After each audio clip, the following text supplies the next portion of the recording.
Viral di media sosial TikTok sebuah unggahan video memperlihatkan kereta bertarif 50 juta rupiah. Warganet pun menyebutnya sebagai kereta sultan. Unggahan itu sebagaimana diunggah oleh akun TikTok @wiranurmansyah. Dia bercerita bahwa kereta bisa disewa kemana saja di Pulau Jawa. Selama perjalanan, penumpang disuguhi hidangan kuliner lokal. Kereta tersebut juga dilengkapi dengan beragam fasilitas, seperti meeting room, pantry, minibar, wifi, dan fasilitas lainnya.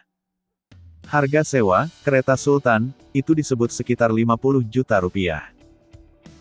Hingga kini, unggahan telah disukai 196,7 ribu kali, dibagikan lebih dari 4.095 kali dan mendapat 2.720 komentar.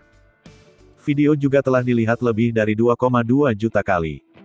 Terkait dengan postingan tersebut, Kompas menghubungi Humas PT Kereta Api Pariwisata MI Lut Siregar.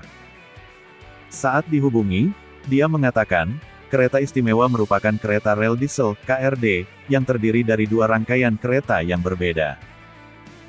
Kereta ini sebelumnya digunakan sebagai kereta inspeksi yang kemudian diubah menjadi kereta komersil, sehingga bisa dicharter atau disewa, dan dijalankan secara khusus sebagai kereta luar biasa KLB.